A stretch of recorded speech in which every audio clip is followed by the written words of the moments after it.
Yeah, all right. Well, we can go ahead and get started, and I guess,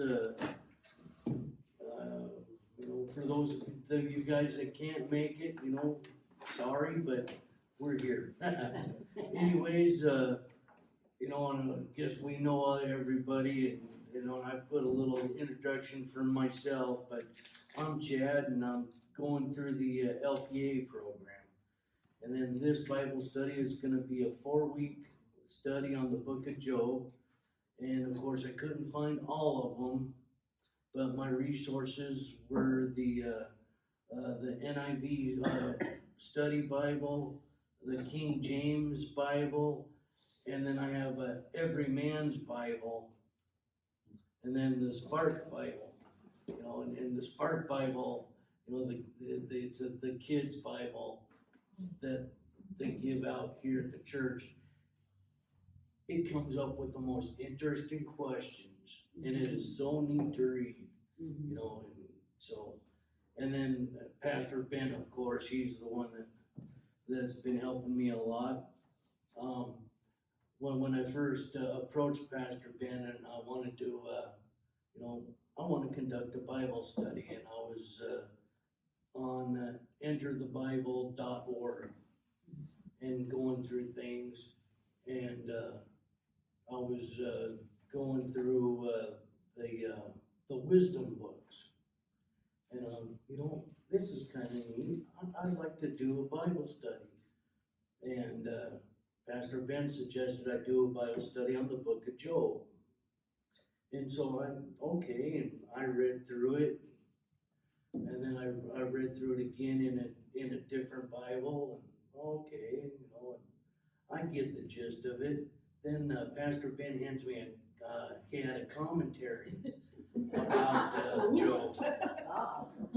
And I read the commentary, and I need to reread this book of Job. It's a hard book to read. And so I started rereading it, and I was, Pastor Ben, how am I going to get all of this information into one Bible study in 4 weeks?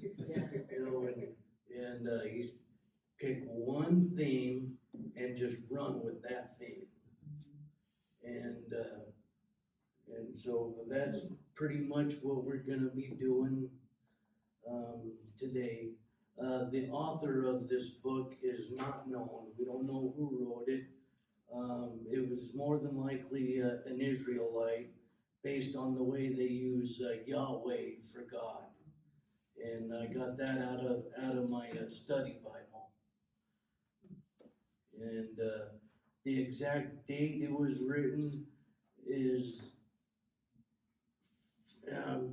fairly unknown. I mean, it was, they estimate that it was between 2000 and 1000 BCE and the second millennium. So somewhere within that time frame, which is a pretty large chunk of time, but it was written. And I guess now we can, are there any questions about Job? Did anybody pre-read stuff, or any questions, I guess, or? I read the Message version because I kind of like that, and I have done a Bible study before, but long time ago, and it made me remember. It's like, oh wow, there's a lot going on in this. And this poor guy, everything keeps happening to him. Oh yes. And I just admire his faith through most of it. Oh yes. And My Bible had suggested that this ends up being the first book of the Bible, the first one that was written. I don't know if that coincides with your perspective. And it also speculates, it's total speculation, that it could have been written by Moses or Abraham. This precedes their existence, as you pointed out. So I thought that was kind of intriguing and interesting. So. Well, that makes, because I was telling these guys I read it in my Message Bible, but my Message Bible is not set up by the books necessarily, it's more chronological. So they actually have Job as a second book after Genesis, and I'm like, oh, interesting. So that agrees with what you just said. Why would, had you ever heard that, Pastor Glenn? Yes, the setting is in the land of Uz, which is kind of Babylon, Persia, and so that's where Abraham had moved from and Oh, had gone from there into Turkey, Syria, and then down into Palestine, Israel, and that area. And so if we're tracing the story, this could have been something that preceded Abraham. It's a story that journeyed with them along the way. That's one interpretation. Another way to think about it is that during the Babylonian captivity, as the Israelites were in Babylon, they might have picked this story up and adapted it and told it as their own. And so that's 2,000 years of history between those two events, and so we don't really know, but the setting gives us some clue as to where things might have taken place in timeline. Each of those makes some sense to me only from the standpoint that the people were going through trials and tribulations in both of those situations, and so the story of Job would have been kind of a spiritual enrichment for them as they went through their journey. So anyway, it's good luck.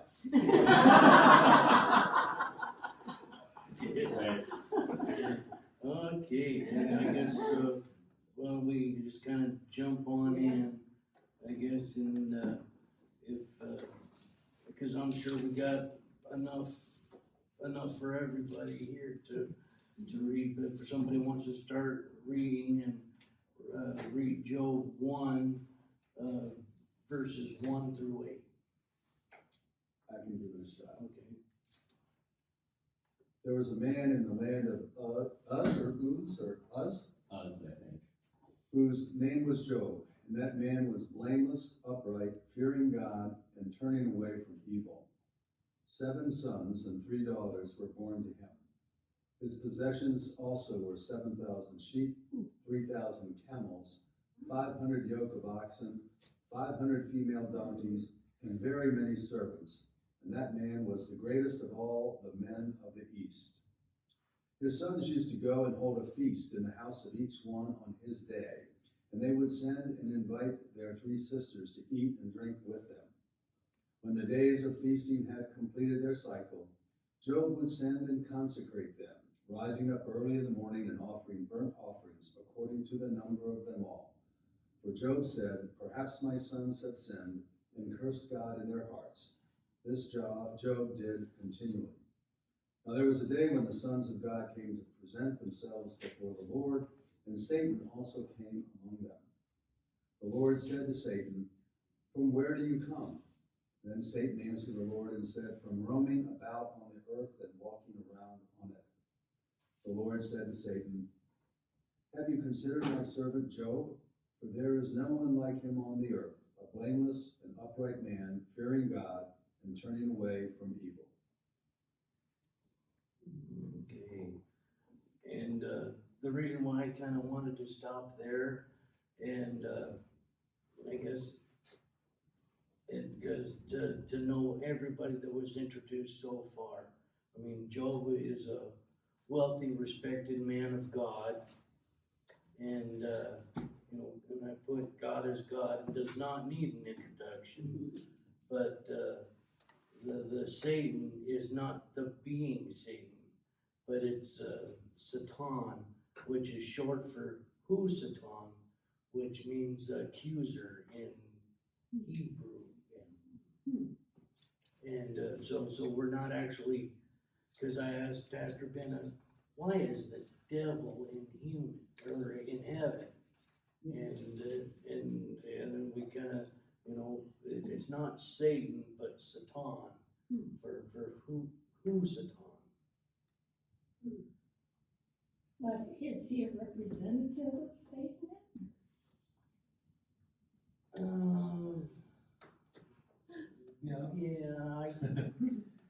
It's interesting to think about Satan as a character, and what does Satan do? A lot of times through the New Testament, we also see Satan as an accusing, tempting creature. The idea of good and evil being split, dualism is what it's called. There being a good God and a counterbalance of an evil Satan. That idea didn't develop until 400, 300 BC.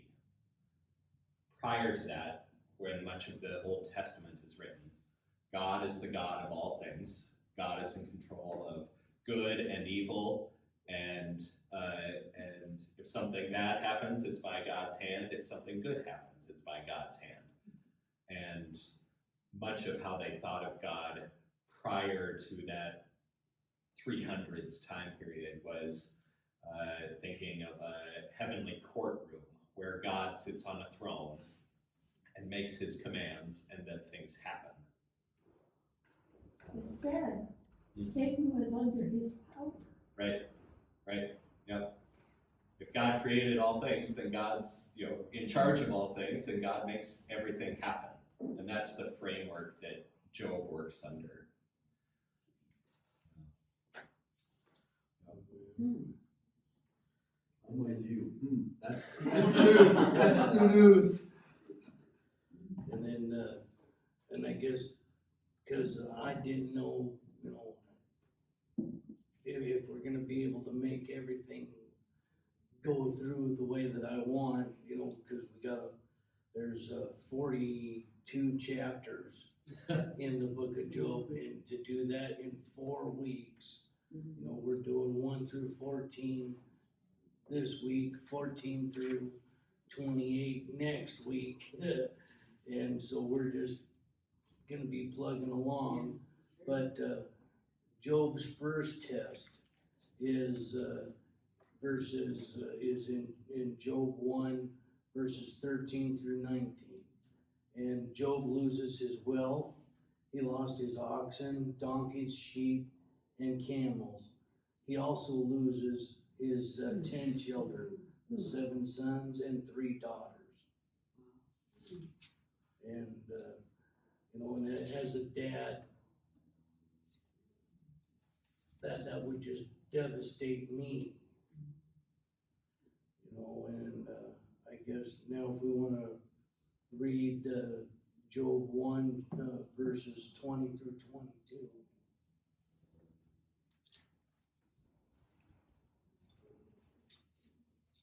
Let's see, okay.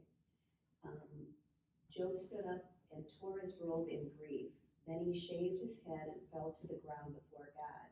He said, I came naked from my mother's womb, and I will be stripped of everything when I die. The Lord gave me everything I had, and the Lord has taken it away. Praise the name of the Lord. In all of this, Job did not sin by blaming God. Yeah. And I guess, is there any questions, or comments about that part? I mean, in my mind, the important take was verse 22. In all this, Job did not sin by charging God with wrongdoing. And then, is accusing God with wrongdoing a sin? Because you're questioning God. Right. Is that would that be considered a sin? I mean, I guess, why and why not? Or why not? Well, I think it would be in the context of denying your faith, and that's why the Lord gave and the Lord has taken away. It reinforces this notion that God's runs both the good and the not so good part of life, and so Job saying, I accept that, that's what my God is there to do. So to me, yes, if he had fallen away from his faith, that would have been a sin. I don't know if anyone wants to take the opposite viewpoint, but that was his.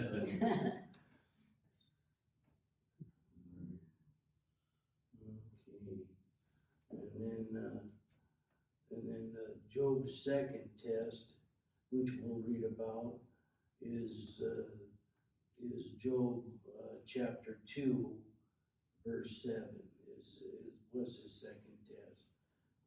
Pastor Ben, if you wanna read, 2, verses 4 through 10. Sure. Then Satan answered the Lord, skin for skin. All that people have they will give to save their lives. But stretch out your hand now and touch his bone and his flesh, and he will curse you to your face. And the Lord said to Satan, very well, he is in your power, only spare his life. So Satan went out from the presence of the Lord and inflicted loathsome sores on Job, from the sole of his foot to the crown of his head. Job took a potsherd with which to scrape himself and sat among the ashes. Then his wife said to him, Do you still persist in your integrity? Curse God and die. But he said to her, You speak as any foolish woman would speak. Shall we receive the good at the hand of God and not receive the bad? In all this, Job did not sin with his lips. Nice supportive spouse. Both ways. Yes. As any foolish woman would. That's right. That doesn't end well. But Satan is controlling her to say that. Probably so. I guess what gets me on this one and the one before is that God turns over to Satan and says, go ahead and do it. I'm like, what?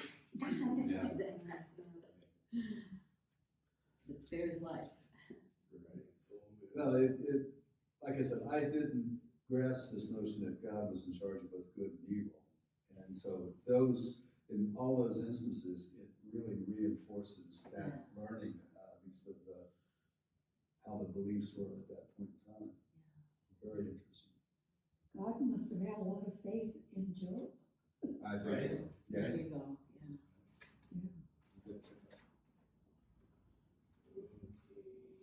And if we want to read chapter 2, verse 11. Oh no. Yeah, one verse. Can I start it too? Anyway, when his three friends, Yeah. So it's Eliphaz the Temanite, Bildad the Shuhite, and Zophar the Naamanite.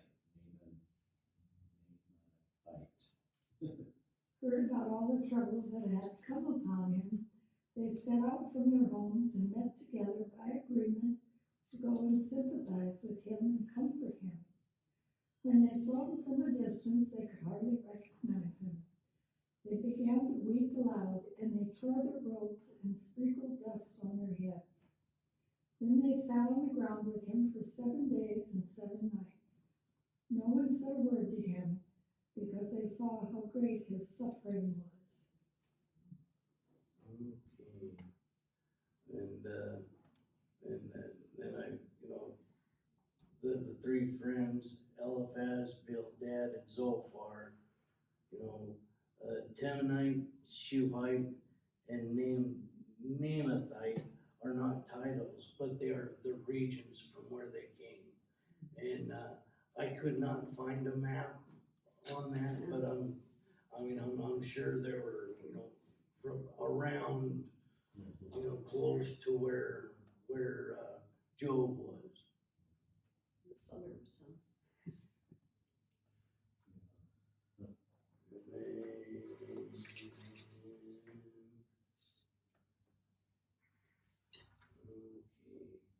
And then in chapter 3 is Job's first speech. And I just summarized it, you know, and he was cursing the day he was conceived and wonders why he did not perish at birth or why he was not born a stillborn. I mean, he was really depressed, I guess, in my mind, you know, just, you know, after losing all of your kids and then to be afflicted with sores, you know, from your feet to the top of your head. And I can just imagine, you know, how he felt. Is that, he cursed the day he was born? Well, God creates us. So is that a form of criticizing God? In a way, It's a good question. Yeah. but apparently God didn't take it that way.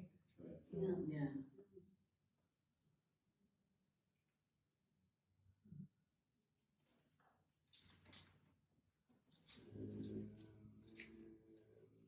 Let's see.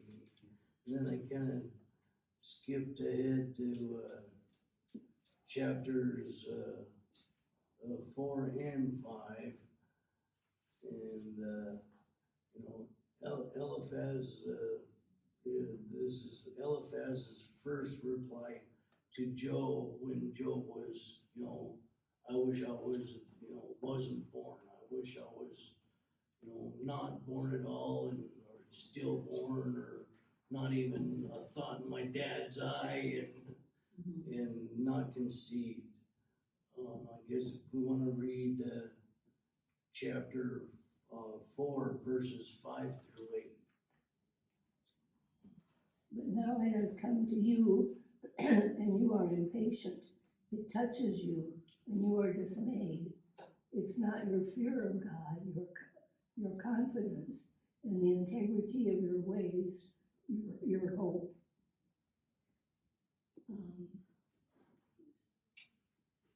Think now who that was innocent ever perished.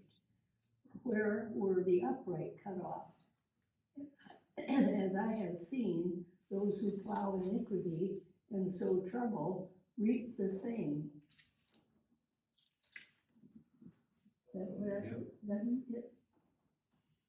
You know,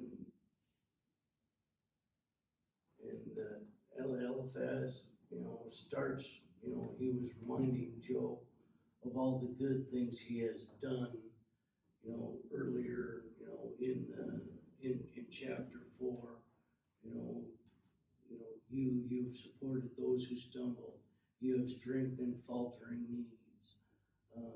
But now trouble comes to you and you are discouraged.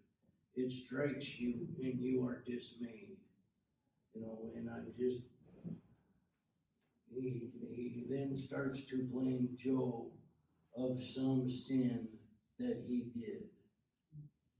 You know, and that was, you know, Eliphaz talking to Job. Saying that Job had to have done something, that's why all this happened to him. Right. Yes. Chad, do we know what the original language was this was written in, do you know? Hebrew, I believe. Hebrew? It's interesting, Holly shared with me that in her study Bible, it said it was written as a poem. And I didn't recognize that, but when you look at how the sentences are laid out, Right. you can imagine that it was very much poetry, and you'd probably have to go back to Hebrew to really appreciate that aspect of it. Mm-hmm.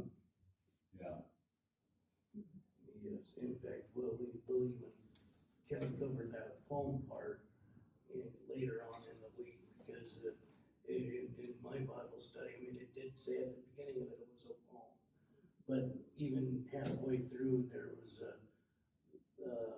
and I forget what chapter it was, but, you know, it was a poem by now I forget That's all right, I skipped ahead, I'm sorry, I didn't know that I was skipping ahead. I didn't No, know it no, up. but yeah, no, that was, It's just really fascinating to me. oh, yeah, you know, and then how the Hebrew language compared to our language, cause you would think that a poem would rhyme or, you know, or some sort of a structure, you know, and here in the English, I mean, when I first read it, I was reading it as a story, you know? Right, Right. right. Mhm. I mean, okay, there is no rhyming in this, and then when I got to that, this is a poem, and I'm, wait a minute. Right. With that, verse 7, I think it's interesting how 7 and 8, he's making the case that if something bad happens to you, then you must have done something to deserve it. And we, as human beings, often go there. Yes. Especially for Yeah. kids, raising Yeah, kids. that's how you raise your kids, you're right. And, you know, there are consequences for your actions. And so if you're receiving a consequence, then you must have done something to deserve this. He's saying, I've never seen anybody suffer who didn't deserve it. So, you know, you must be guilty of something, Job. Right. And yet, the whole book of Job kind of says, no, sometimes suffering is outside of what we can understand. Okay. And then if we can, skip ahead to, chapter 5, and if, someone wants to read, verses 8 through 19. But if it were I would appeal to God. I would lay my cause before him. He performs wonders that cannot be fathomed, miracles that cannot be counted. He bestows rain on the earth. He sends water upon the countryside. The lowly he sets on high, and those who mourn are lifted to safety. He thwarts the plans of the crafty, so that their hands achieve no success. He catches the wise in their craftiness, and the schemes of the wily are swept away. Darkness comes upon them in the daytime. At noon they grope as in the night. He saves the needy from the sword in their mouth. He saves them from the clutches of the powerful. So the poor have hope, and injustice shuts their mouths. Blessed is the man whom God corrects. So do not despise the discipline of the Almighty. For he wounds, but he also binds up. He injures, but his hands also heal. From 6 calamities he will rescue you. In 7 no harm will befall you. And I guess, you know, and I've brought up this question, you know, because, you know, Eliphaz, you know, tells Job to talk to God, to repent, and reminds him of all the good that God can do. You know, and that was 8 through 19 was all the good that God can do. You know, and I guess, does that sound like how a friend would respond? I mean, as far as, you know, you did wrong, you know, repent, you know, talk to, you know, yes, take it to God, but, you know, repent, you did something wrong, he might forgive you. Yeah, No, it's not very sympathetic or. no empathy at all. But you try to support him. Seems like that's kind of like a theme of some of the, I don't know for sure if it's a Pentecostal churches, but don't they dwell on that? You must have done something wrong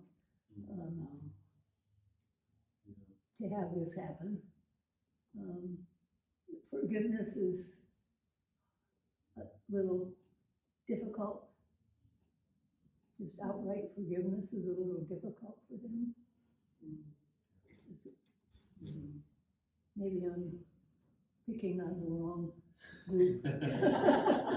Maybe it's us. No, I think throughout history, that's what Christians have tried to figure out is where is that line of unforgivable sin or sin that you need to go to God and repent of because it's having a negative impact on your life. I was reading the sermon notes from the kids from this last Sunday. Jen and I were here, but one of the kids wrote in his sermon notes, wait, so David did all of this. He saw Bathsheba. He killed her husband, and he married her, and then he just said he was sorry, and God forgave him, and it's all okay? Oh my I don't think that's okay, Pastor Ben. You know, and so, Wow. yeah, That's Right. good. and so, you know, shouldn't there be some consequence to your actions?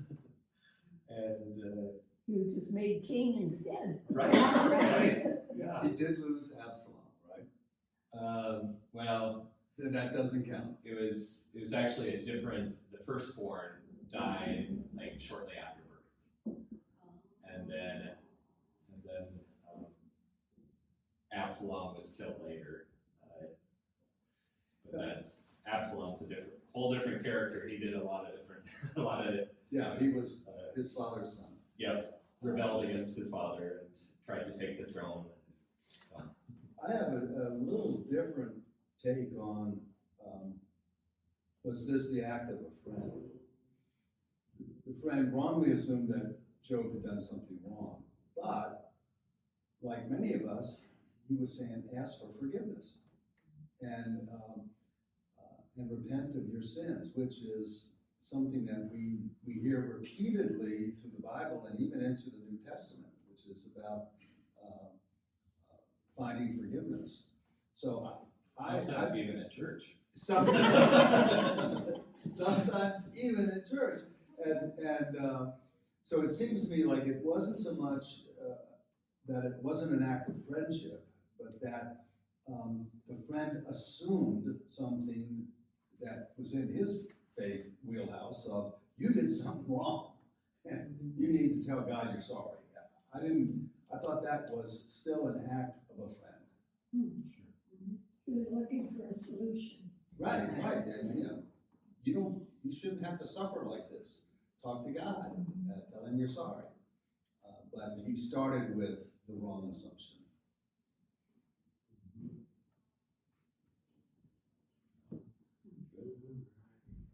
And now we're gonna jump to chapter 6 and read verses 2 through 5. Okay. Chapter 2. Then Job answered, oh, that my vexation were weighed, and all my calamity laid in the balances. For then it would be heavier than the sand of the sea. Therefore my words have been rash. For the arrows of the Almighty are in me. My spirit drinks their poison. The terrors of God are arrayed against me. Does the wild ass bray over its grass, or the ox low over its fodder? And then this is Job's reply to Eliphaz, comparing his troubles, with all the sands and the seas, and to the animals that God created.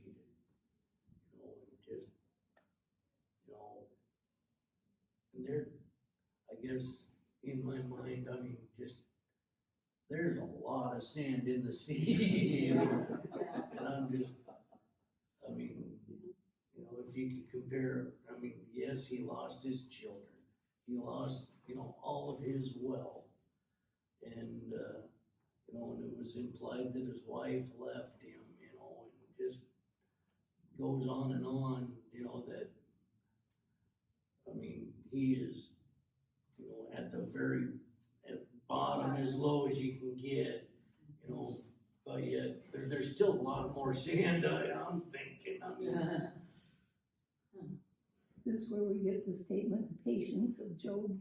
Yeah.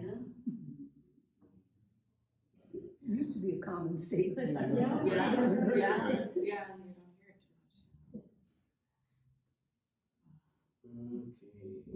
But if Job is still okay with this, Right, and then we're gonna, Yeah, if the friend is gonna say, you must have done something to deserve this, in some ways Job is saying, all right, put it on the scale. You know, what could I possibly have done that would have justified losing all of this? You know, all my calamity laid in the balances, whatever, however you translate it, but something isn't adding up. yeah. Then, now we're gonna skip to chapter 7, you know, in this chapter, Job addresses God. And, he still complains and questions God. In, verse 11, therefore I will not keep silent. I will speak out in the anguish of my spirit. I will complain in the bitterness of my soul. You know, he's wanting to, I guess, you know, just express that he's hurt, angry, you know, and wants to know why he's being afflicted. I would think he'd feel very confused. What have I done? Right, You know? right. You know, He's a better person than me. Goodness. That's why I'd be really angry, I think.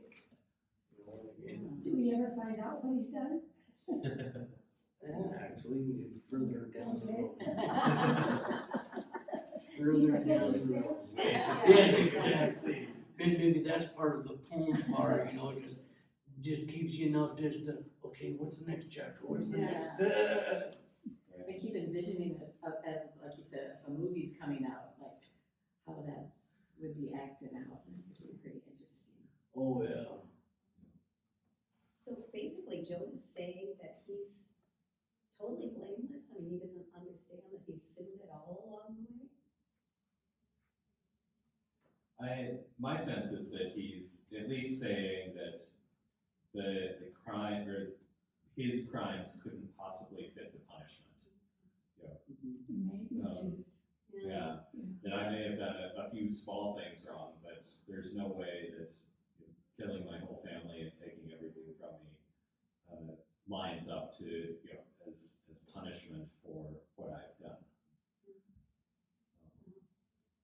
I like this line of, I will not restrain my mouth. I'm not going to keep silent. I'm going to keep crying out to God. And that's in some ways what the Psalms do. I know later he becomes quiet, but that's an important part of faith too, is continuing to push back against God.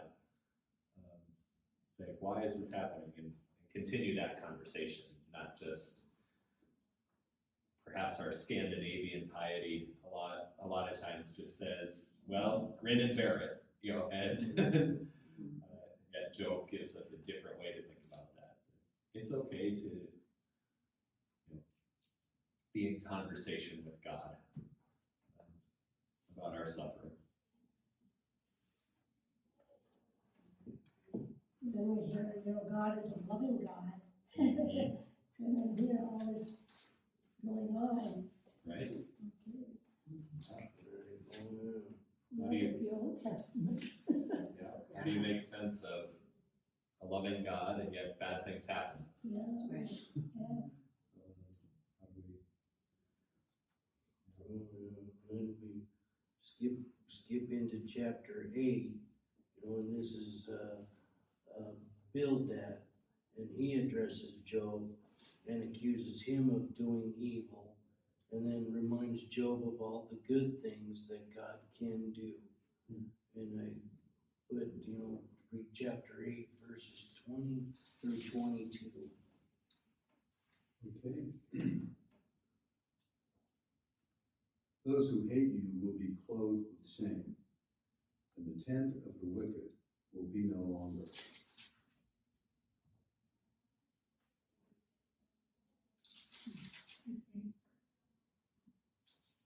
Rick, do you want me to read? Chapter 8. 8.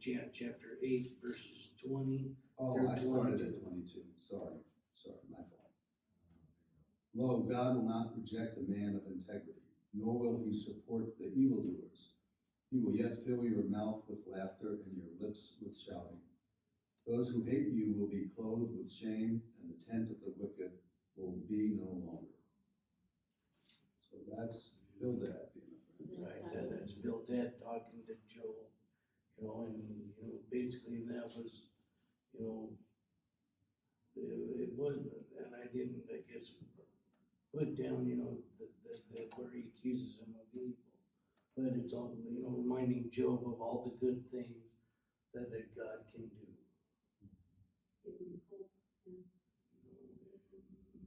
Yeah, hope and kind of he'll yet fill your mouth with laughter. So there's hope.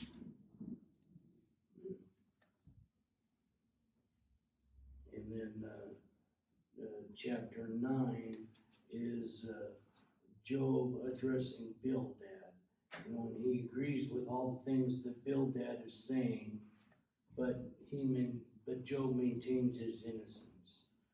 And the thing that still struck me is Job still does not accuse God. He is not, cursing God, or accusing God of any wrongdoing, you're doing this to me because why are you doing this? I haven't sinned, the heck with you, and I'm just gonna go my own route. And then we go to chapter 10, and Job addresses God again. And Job imagines that God is angry with him for some unknown reason. And Job is talking as if he were in a courtroom, and says whether he is guilty or innocent, the all-powerful God will not treat him justly. If we can read Job chapter 10, verses 13 through 17. Yet your real motive, I know this was your intent, was to watch me, and if I sinned, you would not forgive my iniquity. If I am guilty, too bad for me. And even if I am innocent, I am filled with shame and misery, so that I can't hold my head high. And if I hold my head high, you hunt me like a lion and display your awesome power against me. Again and again you witness against me. You pour out an ever-increasing volume of anger upon me and bring fresh armies against me. What did you want me to stop at? 17. No.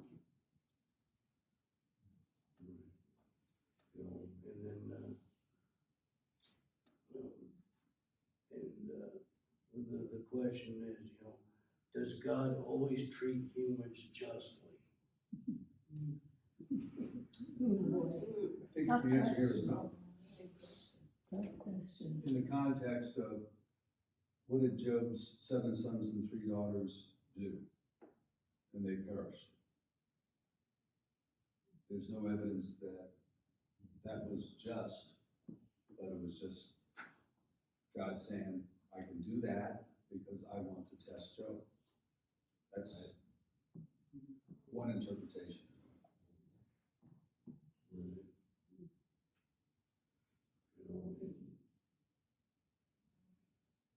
It comes down to the fact that this was written so early when God was both good and evil.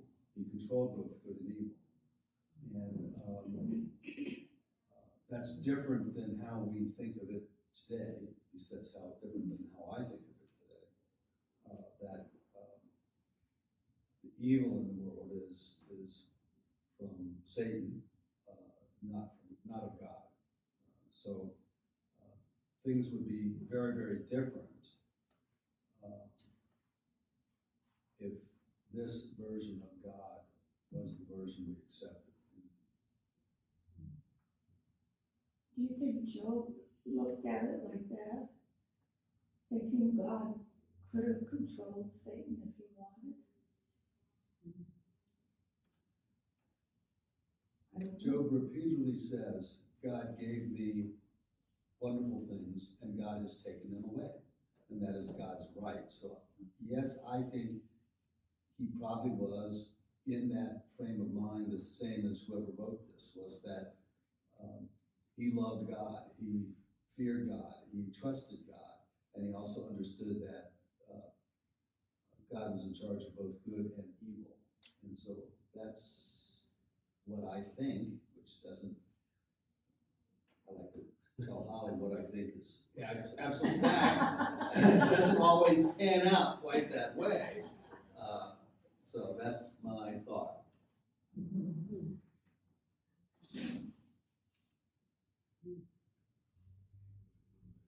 What do you think, Chad? Help me out with this. Right, yeah. And, you know, and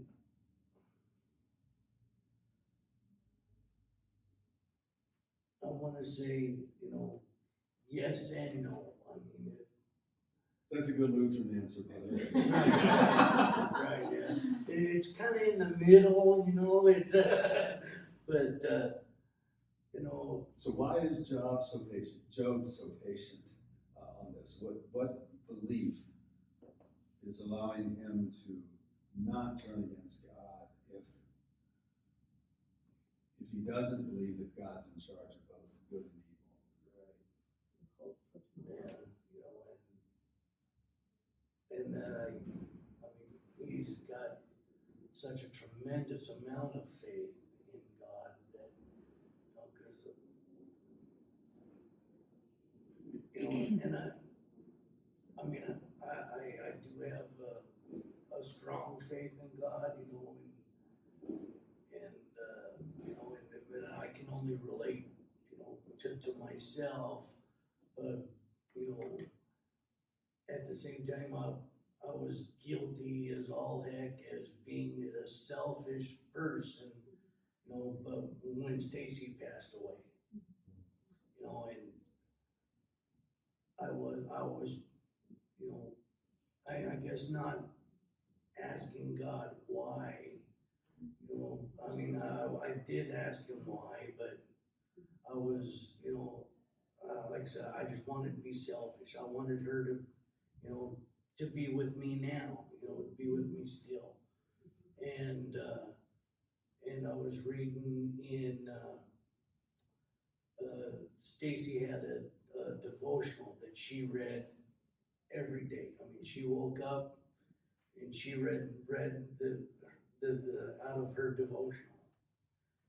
And, you know, and I don't know, we never read it together type of thing, you know, but it was, you know, that I knew that was just her time, you know, not to interrupt her while she was reading, you know, out of her devotional.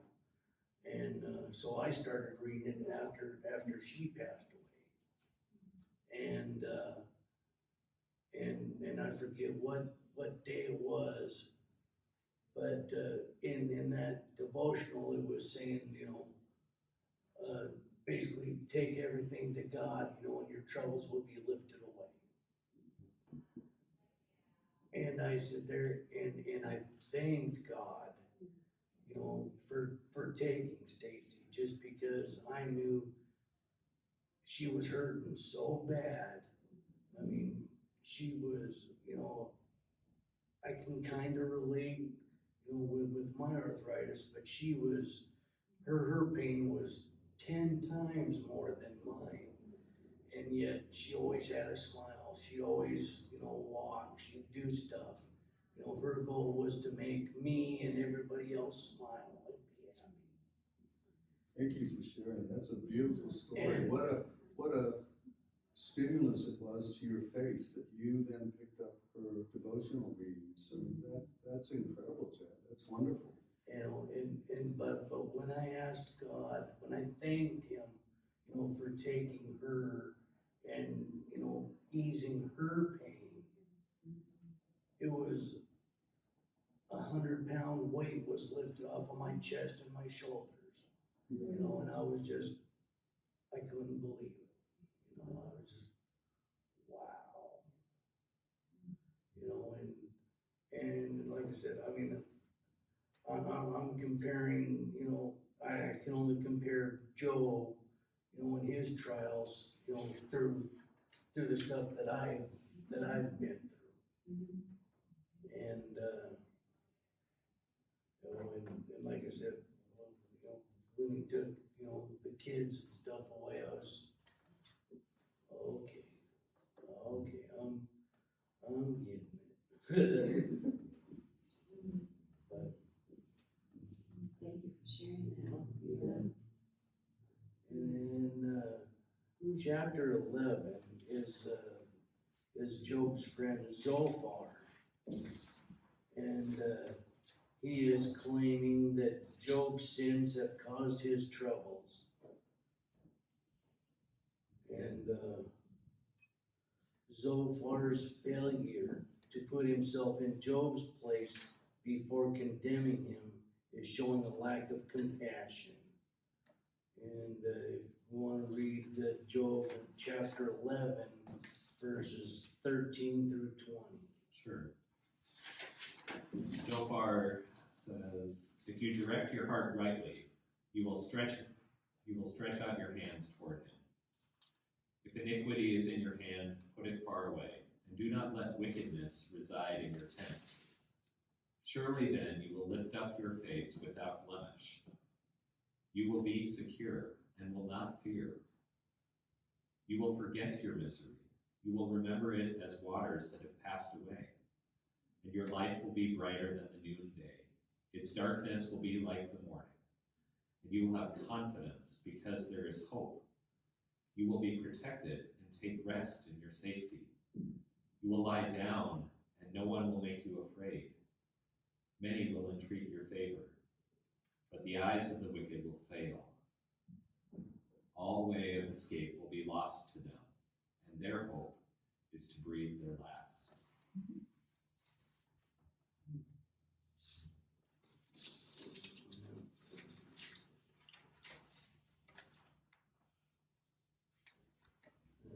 Trust in God, trust in God. Look at all the goodness that can come back to you. And be right with God. Right. Because of life.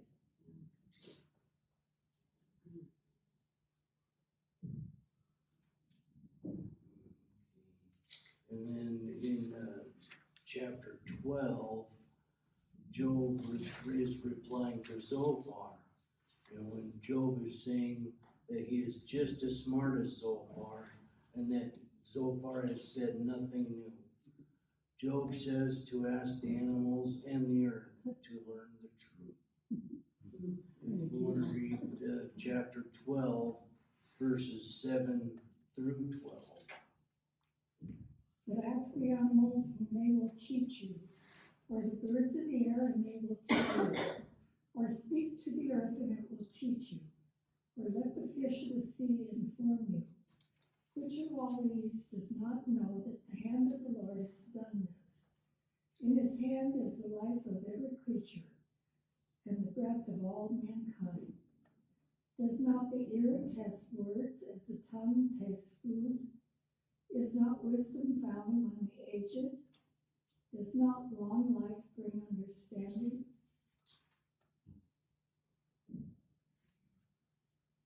You know, and then I guess and that was, you know,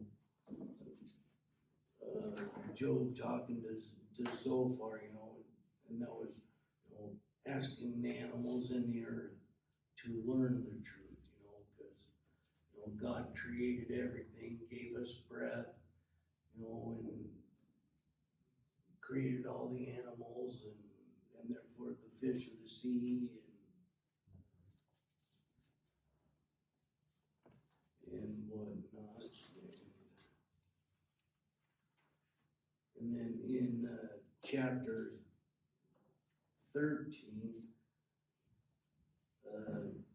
Job is addressing all three of his friends. Job feels that if his friends have become untrustworthy. He accuses them of showing partiality to God through false accusations. And someday God will examine them and punish them. If we could read chapter 13, verses 1 through 12. Look, my eye has seen all this, my ear has heard and understood it. What you know, I also know. I am not inferior to you, but I would speak to the Almighty, and I desire to argue my case with God. As for you, you whitewash with lies. All of you are worthless physicians. If you would only keep silent, that would be your wisdom. Now hear my reasoning and listen to the pleadings of my lips. Will you speak falsely for God and speak deceitfully for him? Will you show partiality toward him? Will you plead the case for God? Will it be well with you when he searches you out? Or can you deceive him as one person deceives another? He will surely rebuke you if in secret you show partiality. Will not his majesty terrify you, and the dread of him fall upon you? Your maxims are proverbs of ashes. Your defenses are defenses of clay.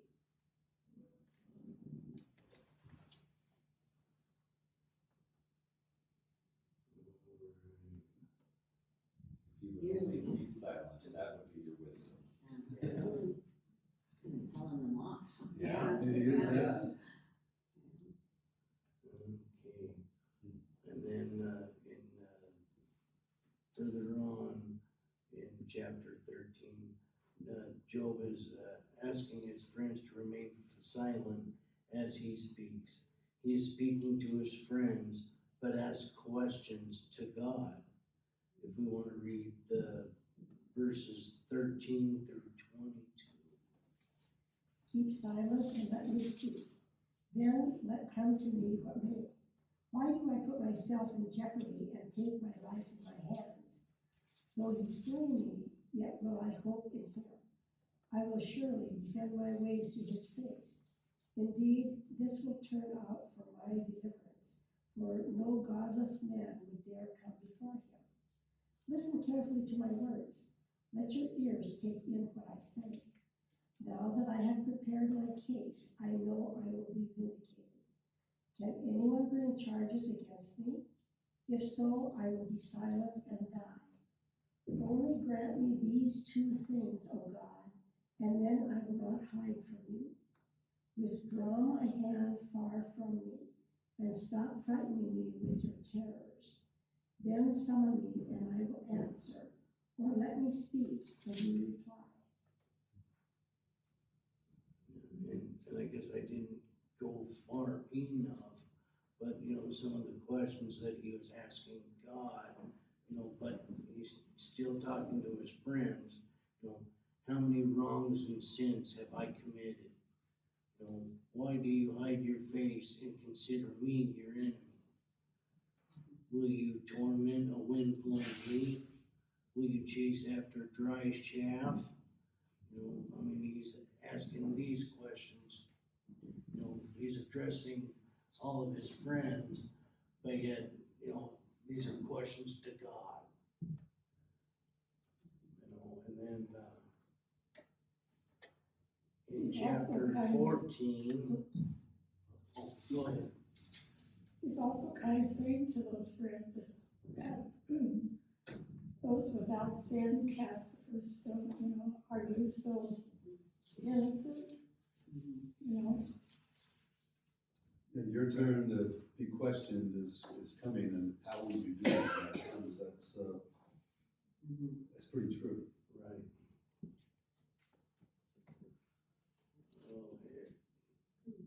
And this is going a little bit faster than I imagined, which is a good thing. But the last chapter that we're going to cover today is chapter 14. You know, when Job is addressing God, he is saying that life is brief and fragile. Job's spirit is starting to rise above his despair, brought on by his rotting body. Job is saying that if God so desires, he can hide Job in the grave, then raise him back to life after the divine anger is past. Excuse me. If we could read Job chapter 14, verses 13 through 17. Oh, that you would hide me in Sheol, that you would conceal me until your wrath is past, that you would appoint me a set time and remember me. If mortals die, will they live again? All the days of my service I would wait until my release should come. You would call, and I would answer you. You would long for the work of your hands. For then you would not number my steps. You would not keep watch over my sin. My transgression would be sealed up in a bag, and you would cover over my iniquity. And I guess, how do you understand divine anger?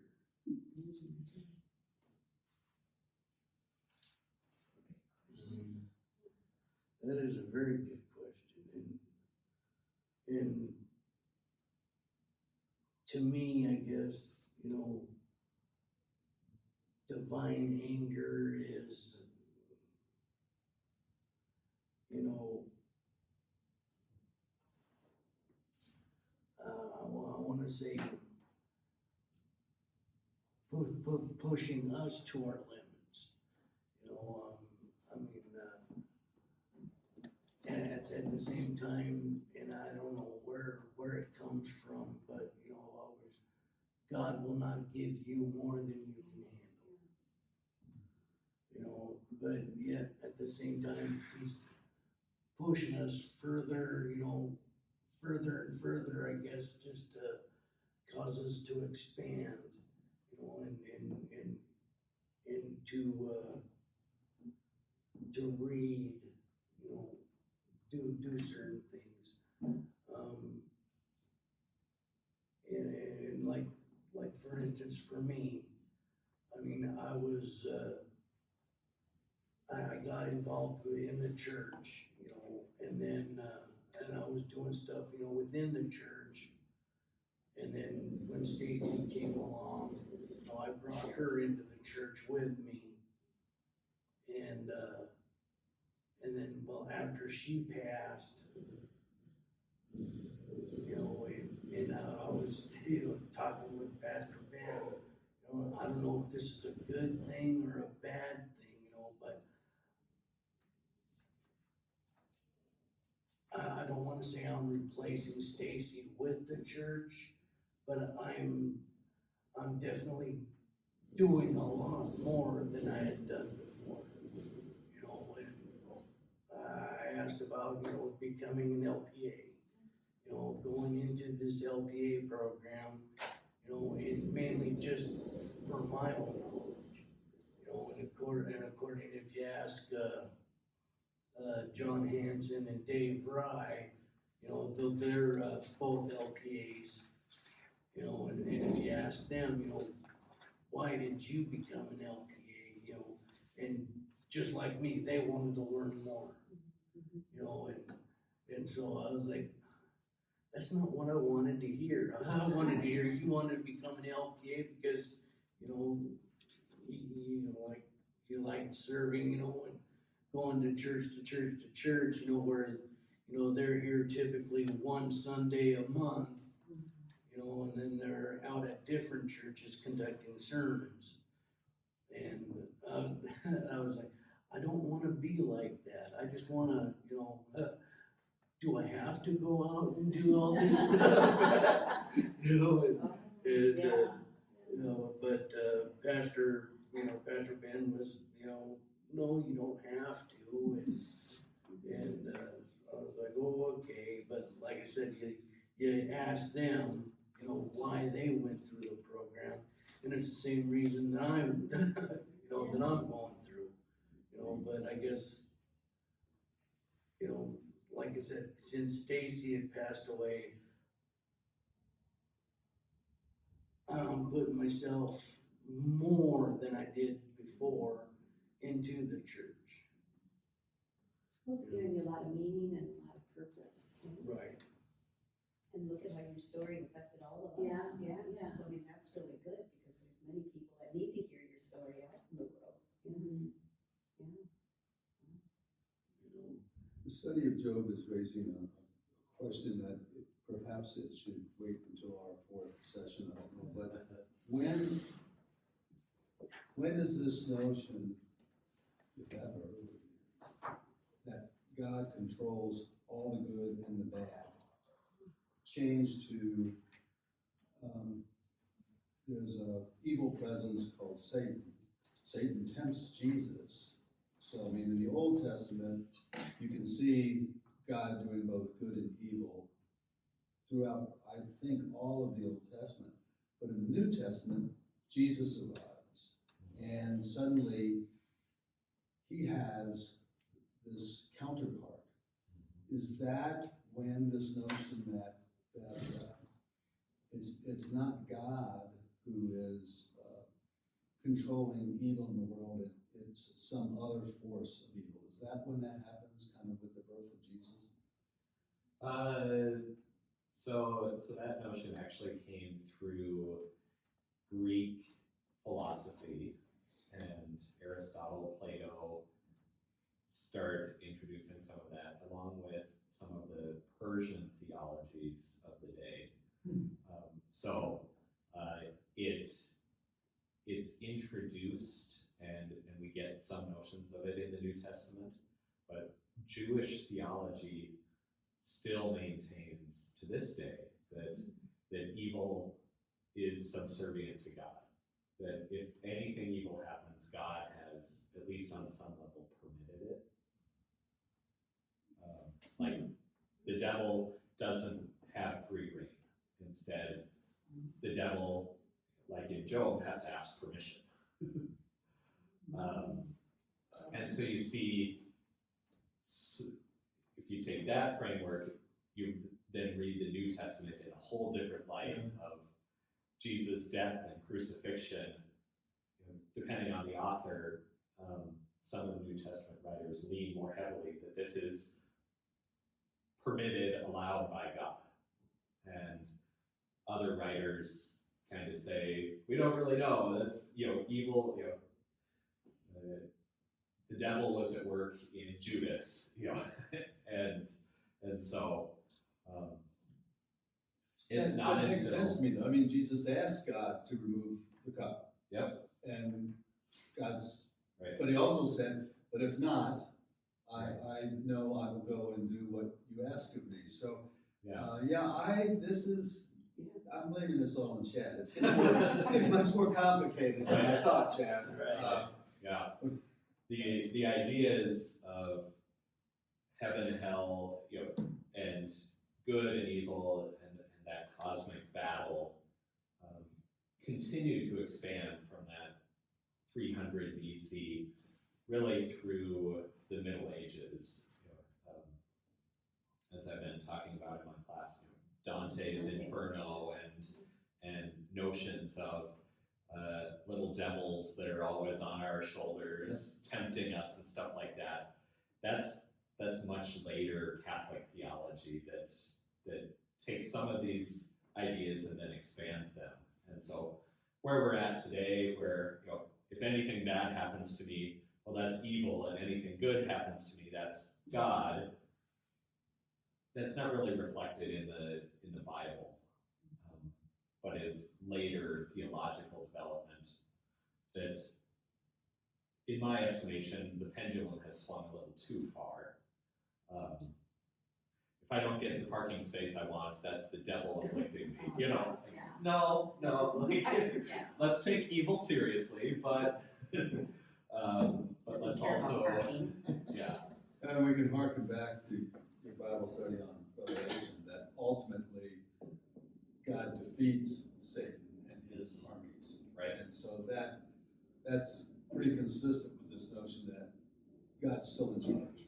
And he may allow evil to exist, but ultimately he will defeat evil. So,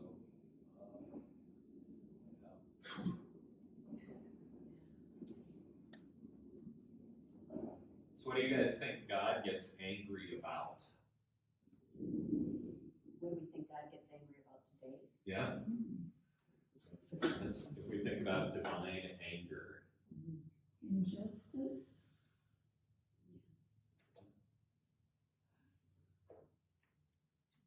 Going against his teachings. what? Going against his teachings. Not trusting him. I think I'm a little bit hesitant to push the idea too much because we don't want to think about God getting angry with us all the time. And yet, as we sin, does God get angry about that? Maybe. Yeah. So then how do we need to restore that relationship or be a part of that? God offers forgiveness. So, I think thinking that's why he sent philosophically. Jesus. I mean, I think Yeah. I think God does get, I would use the word frustrated. He gave us this creation, this perfect creation, and through century after century, we either take it for granted or we don't respect it, and we go farther and farther away from his ideal of what he created. And we have species that don't exist anymore that God created. We have the earth itself going through tremendous pain and suffering, independent of the people, just the planet itself. So I would think whether it's anger or just continued frustration with this creation, that his creation, his people, are not doing what they should be doing to both honor him and protect and enrich what he created. And I don't think he's surprised by it, but I think he is frustrated by it. Disappointed. Yeah. Because thinking of parenting things, I was always thinking you didn't want to disappoint your parents, and I think we probably disappoint God a lot. The theologian Karl Barth from 100 years ago called the cross and resurrection. He said that's God's no to our sin. That I'm not going to let your sin, all the terrible things in the world persist. This is God's no. I'm angry, I'm upset, this is not going to continue. No. And that's the cross, but also resurrection. And all of our sin, suffering, death ends in the cross. And what comes out of that is God says no to all those things and yes to life.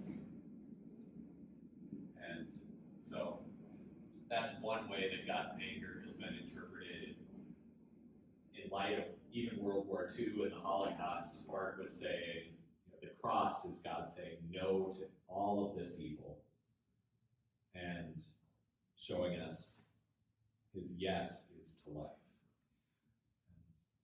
I thought that was a helpful way to think about divine anger in light of all of the terrible things we do. And I was gonna ask, is it no-N-O or K-N-O-W, and it's Yeah. kind of both.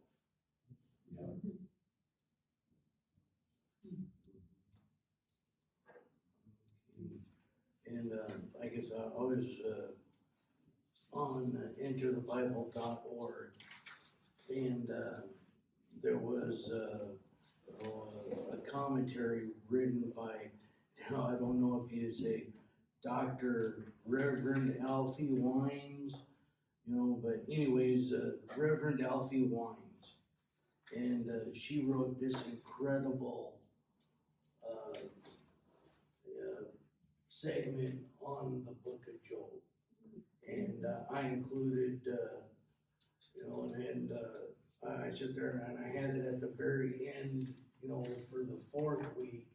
You know, and then Pastor Ben goes, well, why don't you break it up and do a little bit each week, you know, and so that's what I did, you know, kind of, okay, these two work best for this week, you know, and so she did write it, but it's not in the order it is on the computer, you know, but anyways, and I guess if we want to read, you know, number 1.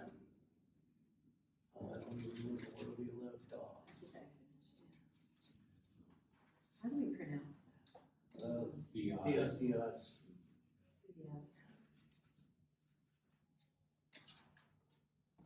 want to read? I'll read number 1. The book of Job addresses the infinitely vexing, unanswerable question of theodicy. If God is good, then why is there so much evil and suffering in the world? The book's creative, metaphorical response to questions about the nature of God, humanity, and life is literature at its best. Its resounding conclusion that the answer is there is no answer continues to ring through the ages. Job's answer became my answer.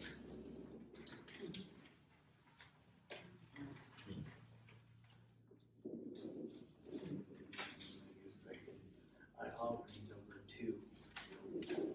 Cursing the day he was born, but not God. Job cursed the day he was born.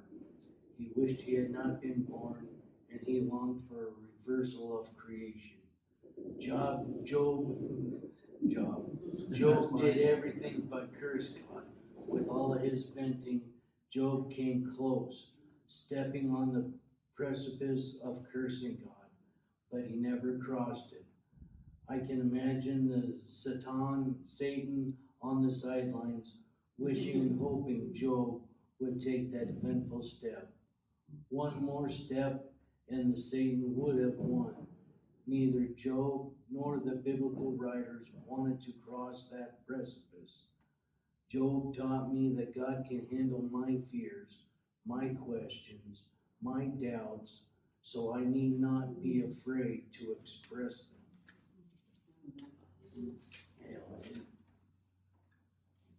You know, it's Reading that. becoming clear to me, Chad, I've never really spent any time in this book. We all are Job. If you accept the premise that God is in charge of good and evil, he allows evil through Satan, etc., but he's still in charge, then God looks at each one of us as if we're Job. And we all go through varying challenges, and will we curse God, or will our faith and our trust in God remain firm? So again, the next 3 sessions will be hopefully reaffirming that kind of perspective. I think it's gonna be so much more interesting now to go home and read these 14 chapters. Yeah. They'll mean so much more to me now. I'll understand them more than without your help.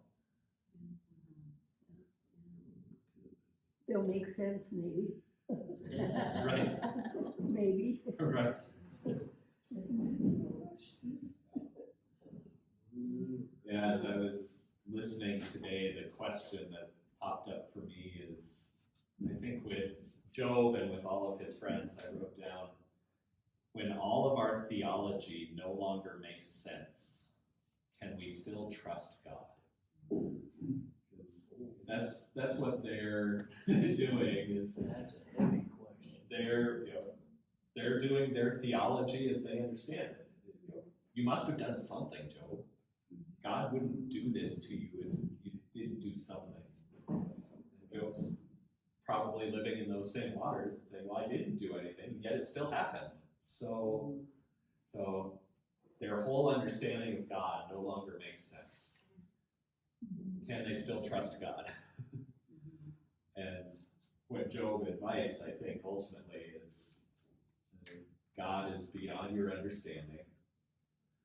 And so you can continue to trust. But it may not look the same as you expected. I like this statement in this theophany, that the answer is, there is no answer. Yeah. Yeah, right? That's what goes through my head a lot. And one thing that's coming to me is that we say, oh shoot. Something about, we have sinned against you in thought, word, and deed. Because we have Yeah. done what we have done, not undone. We don't know when we're sinning, Yeah. and God does, you know, so. Maybe Job was the same way, he didn't realize he was sinning, but God realized he was. Well, even at the beginning, when he was praying or petitioning God for his children in case they did something wrong, you know, it's like, I thought that was interesting.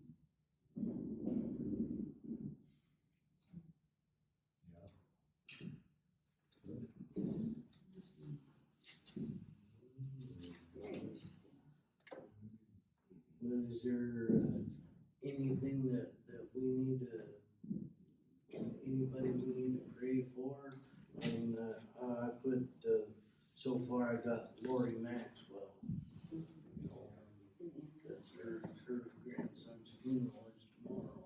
If you would include one of my brothers-in-law, Jack, who is transitioning to hospice as we speak. And,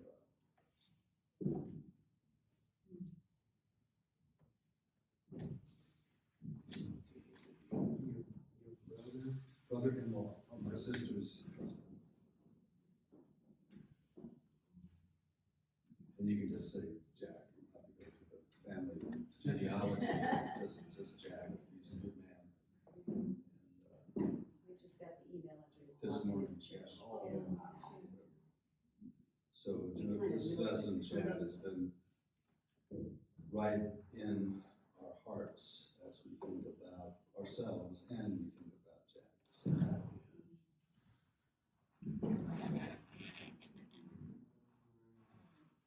Anybody else? Okay, well, I'll lead us in a closing prayer.